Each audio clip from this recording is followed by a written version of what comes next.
Hello everybody and welcome to a brand new Elder Scrolls Online build video with me, Sherman. Today guys, we are taking a look at the Berserking Storm. This is a solo Sorc build for Murkmire, and this thing is a monster. A true monster, in fact. As you can see though, it looks pretty menacing, but let's go ahead and get into it and take a look. So, we do have an Orc Sorcerer. This is one of the better options for this. You can be a Nord, you can be an Imperial, you can be any race you really want. I just find Orc to be a little bit more forgiving, if you will. As you can see, we do have a 16k magic, a 24k health, 30k stamina. We do have a 972 magic recovery with a 900 stam recovery, which is pretty good. We do have a 2,564 weapon damage with the 44% weapon crit all the time. We do have 16k spell resist with 16k physical resist. I know the resist seem kind of low, but this is a medium armor build. You're sacrificing a little bit of survivability for greater damage. So this is what makes this build work out really well. Moving on down here, you can see we do have the Lover Mundus Stone, and we do have Major Savagery, but we are not using Expert Hunter in this build. We are using Lover Mundus Stone for the physical and spell penetration, and then we are using Tri-Stat Food to give us that higher boost of Max Magicka, Stamina, and Health. So, really good there. Swapping over to the bow bar, just so you guys can see, we go up to a 49% crit with a 2193 weapon damage.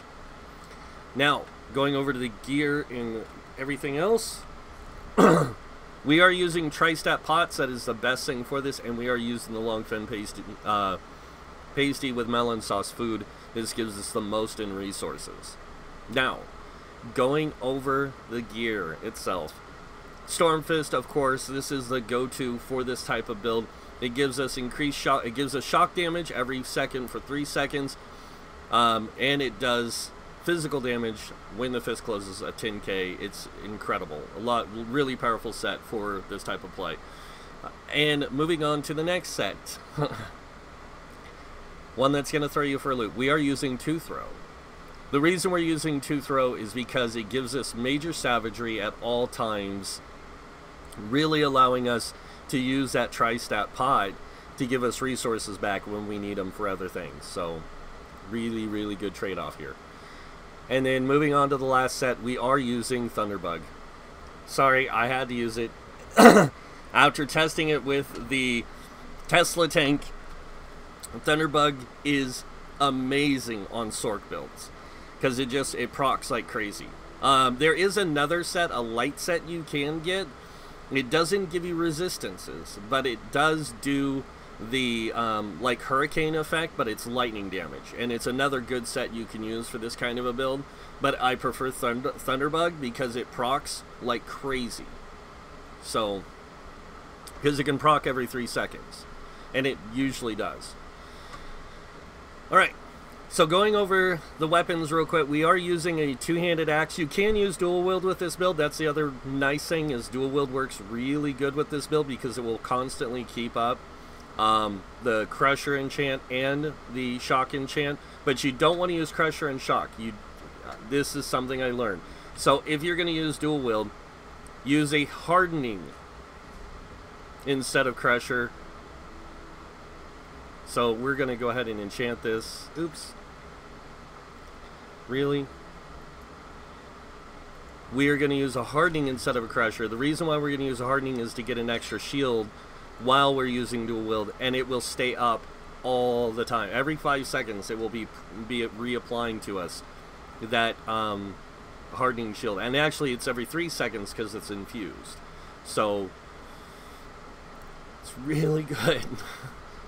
But on the two-handed, as you can see, we are using a Shock enchant with an infused two-handed, and then down here we are using an infused weapon damage, and this just works out really well. This build is just really overpowered.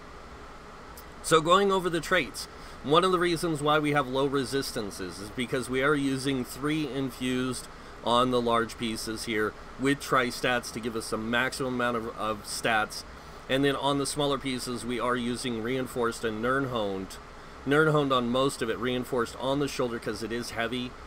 And then on the small pieces, we are using max stamina. Going over the jewelry, we are using 2 healthy here on Thunderbugs with the weapon damage, and then here we're using a magic recovery. Now, people ask me, why do you keep using magic recovery? The reason why is because we do use magic abilities on this build, and because of that, we want to be able to get that magicka back. So using tri-stats, if you look here, we have a 972 plus a 900. With tri-stats, we go up to 1,000. So this is really good for our recovery. Oops. And then, of course, I already told you on the weapons, infused shock, infused weapon damage. The reason we don't use hardening on here is because we already have a shield on our axe.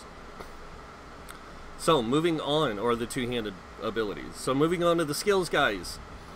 Make sure you get all your class passes, even if you're not using skills in them, because there is going to be a chance that you might want to use, like, say, for example, you might want to use Dark Exchange to give you exchange magicka for stamina. Or you might want to use Encase to lock enemies down because you don't want them moving all over the place. There's a lot of options with these builds. So going over this, going over the rest of this, you do want to get, if you're going to go dual wield, you want to use Blood Craze and Deadly Cloak with this. And the place you put Blood Craze is on this first skill, and Deadly Cloak where Rally is. There's a reason why we have Rally too, and I'll get to that.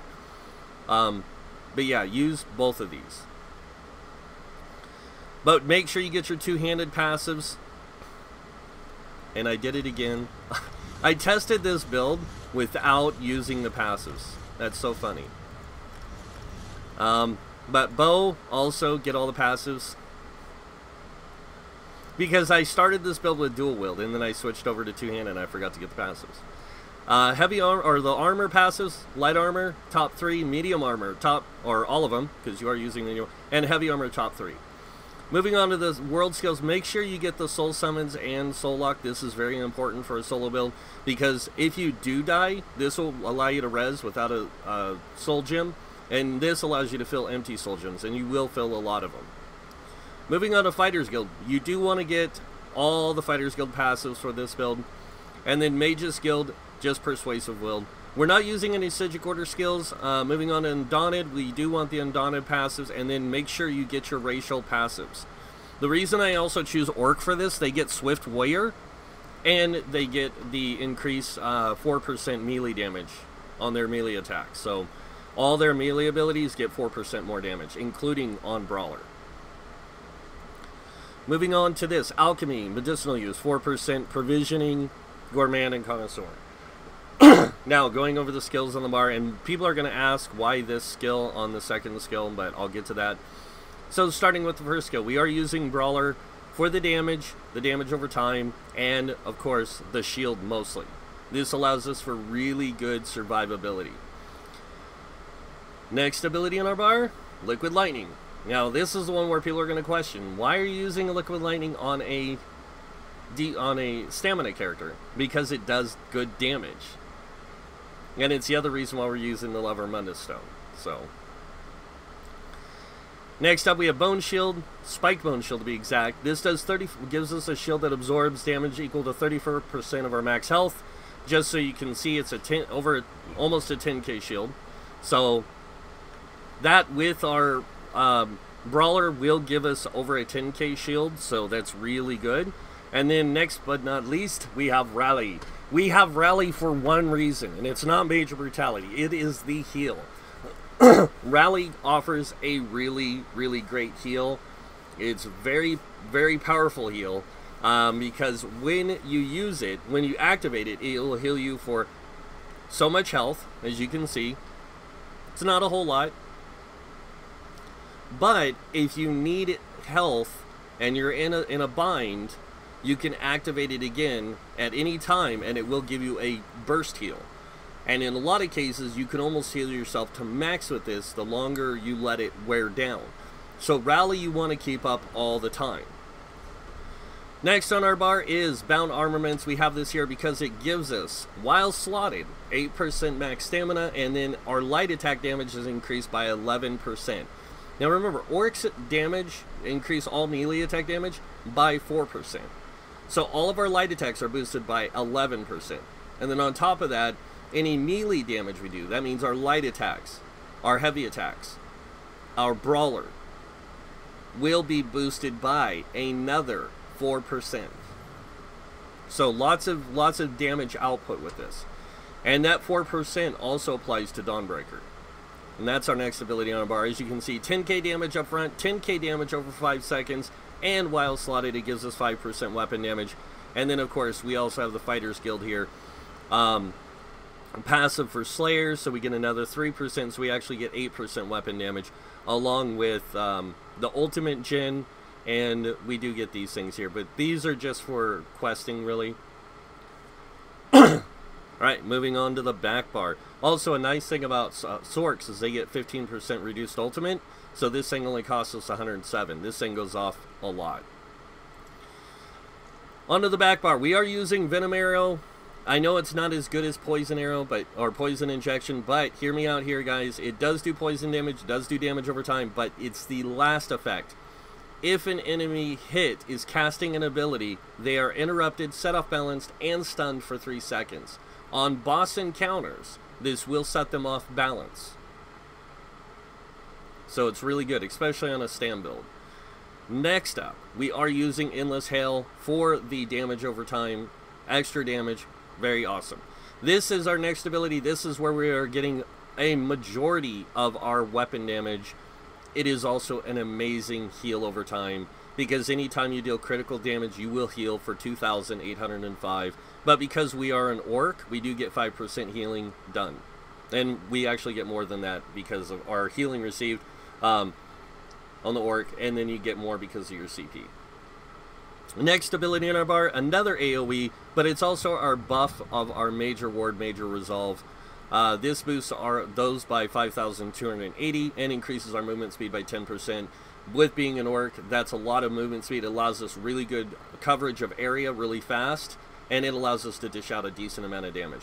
As you can see, though, this does 746 physical damage every 1 second for 15 seconds for the duration of this, and the winds grow in damage, increasing in size up to 150% more damage, up to 9 meters in size. So this will get pretty big, the circle does, and it does a lot of damage. You want to keep this up all the time. And then, of course, we have bound armaments here, so we can get that 8% max stamina.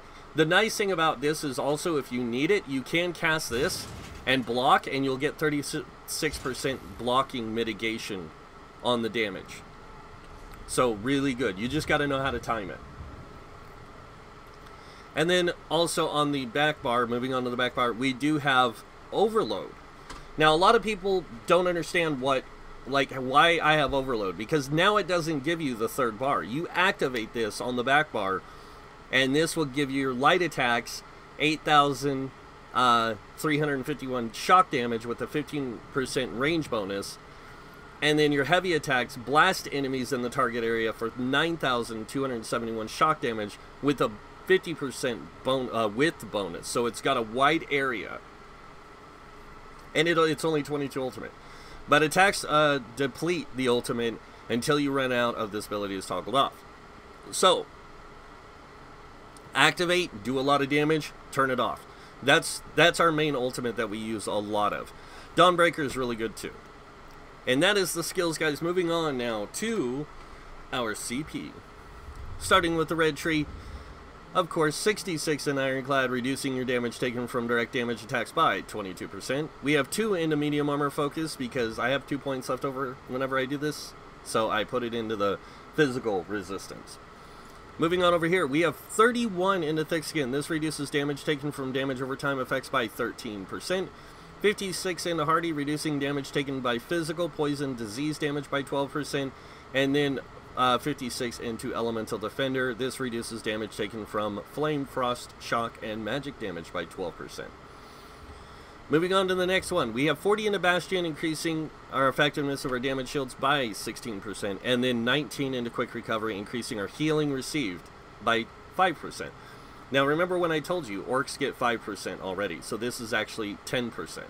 So they get really high heals. Moving on over here, we have 56 in a Warlord, reducing our break free cost by 20%, 23 in a Sprinter, reducing our sprint cost by 14%, and then 23 in a Bashing Focus, reducing our bash cost by 14%. Being a solo build, you've got to have well-roundedness, and it's really important, because if you don't, your character is going to die. So 43 into Arcanus, this increases magic recovery by 10%, and then 43 into Tenacity, increasing our magic and stamina of our fully charged heavy attacks by 10%. 56 in the Tumbling, reducing dodge roll by 20%, and then 26 in the Shadow Ward, reducing our block cost by 11%. Now remember that ability I showed you over here. When you activate this increases your block mitigation by 36%. It doesn't reduce your block cost.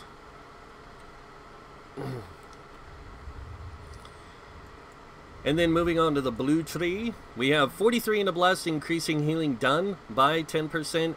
40 into Elfborn, increasing critical damage and critical healing by 16%. This does help with our crit surge, by the way. We have 19 into Elemental Expert because we already have 5% shock damage for being a Sorc. We only need 5% more to get it to that 10%. This helps a lot. And then we have 3 into Spell Erosion. Moving on to the middle here, we have 16 into Physical Weapon Expert. This increases light and heavy attacks of all melee or physical damage weapons by 10%, which is excellent. And then 40 into Master at Arms. Just so you guys know, if you wanted to put a few more points in here, you could unlock Butcher. It helps, but not as much as I would like for this. So we have the 40 into here. Moving on over here, we have 43 into Mighty. This increases physical, poison, disease damage by 10%. Being a Sorc, by the way, you also get 5% more physical damage. So that applies to this. So that's actually 15%. And then moving over here, we have 40 into Precise Strikes, increasing critical damage and critical heals by 16%. And then 23 into Thaumaturge. This helps with our dot damage from Liquid Lightning and from our Brawler and from Endless Hail. And then, of course, we have 3 into Piercing here. Now, I put these 3 points into these two, not because I didn't have any place to put them, but because I wanted to boost the Lover Mundus. If you look at what Lover does, Lover takes you up to 2,752. With 300 extra, we go up to 3K. So it's really good on the physical spell side. Alright, so that is that, guys. Now, let me show you guys what this thing can really do. So let me go ahead and buff up here. We're going to go ahead and hit that thing with Endless, or Poison, Venom Arrow. Oh, I didn't have that turned on.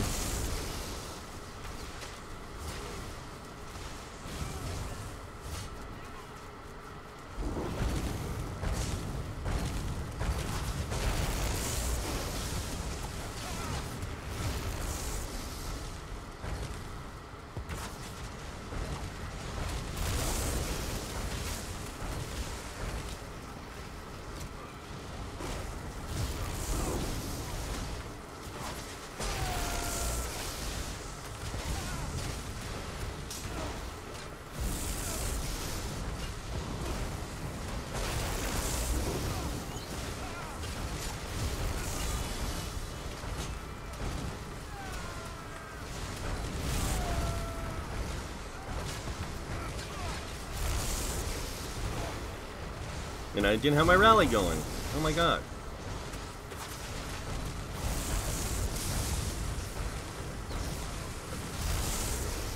And yes, I can still use abilities while in overload mode.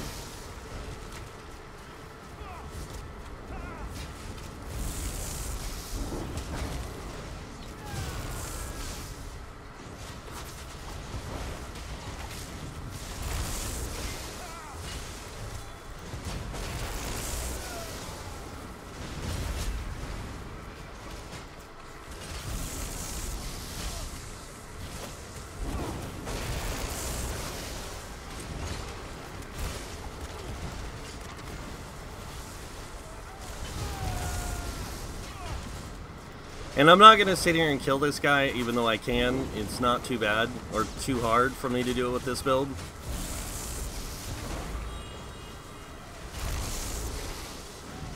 And like I said, that Thunderbug is going off like crazy. I'll show you guys after I do this a few more times. I'll show you guys the proc chance of it, because you can't really see it, but if you see lightning shoot around me, that's the Thunderbug. So that is the that's it, guys. That's all I'm going to show you. But yes, I can solo this guy with no problem. It's not hard. It does take me a little bit, but I'm not going to sit here for 20 minutes showing you guys that I can solo him.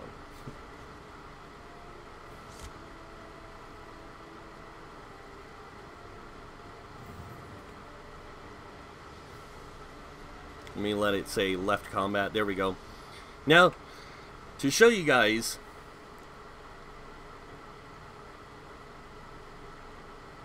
if I can find it,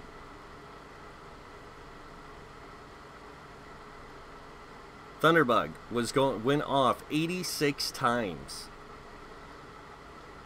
and its highest amount of damage output was 6,173. And then here's what my penetration looks like. It's not great, but it does work out really well, and I actually go up to a 2,668 spell damage, so it does boost that Liquid Lightning by quite a bit, because as you see here, Liquid Lightning was hitting for 2,000 or 1,509 regularly, and it crit 29% of the time. It did hit 181, but it did hit crit for 29 hits, so it does help a lot. So that's why I built this build the way I did, was I wanted something that could walk into a dungeon, walk into you know, a delve, a public dungeon, even a normal dungeon, and just destroy.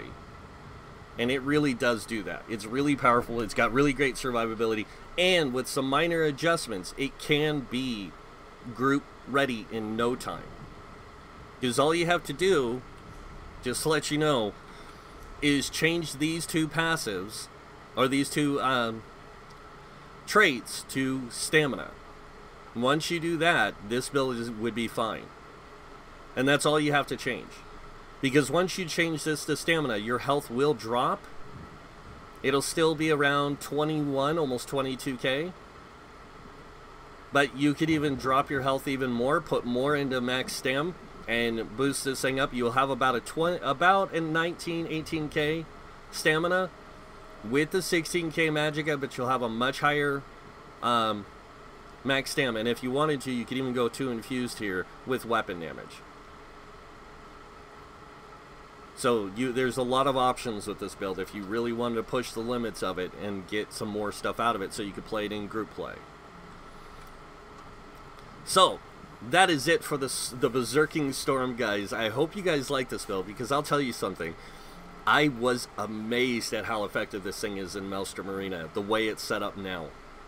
And if you do go with Maelstrom Arena, I would suggest going dual wield, because you will get more damage out of it by a slight amount, because you're not going to be using Rally, you're going to be using Deadly Cloak, and you will be using Blood Craze. So, and Blood Craze is going to give you another dot heal, and it does heal for quite a bit, just so you guys can see real quick. Dual wield Blood Craze heals for 903, but because of all the healing received and the critical heals, this thing can get up to about 1600. So it's a really good one, especially with all the extra weapon damage and everything on it, because that will also boost the damage. So if I go over here and set this skill here, just to show you, I'm going to go ahead and pop Rally, and it goes to 1041. And then you add the other weapon damage to it from the back bar, and this thing gets a lot of healing out of it. So, and that's the other reason I use Rally. As you can see, Rally also heals for more when you are buffed up with weapon damage. And Crit Surge doesn't change. It's always the same. So, but Crit Surge keeps you alive really well. As long as you have Hurricane up and you have good crit, you can pretty much just stand there and dish out damage and heal. So yeah, that's it for the build, guys. Hope you guys like it. If you do, hit that like button. If you guys want to see more builds by me, hit that subscribe button. Other than that, I want to thank you all for watching. Until next time, have a wonderful day, and this guy might see you in game. Bye.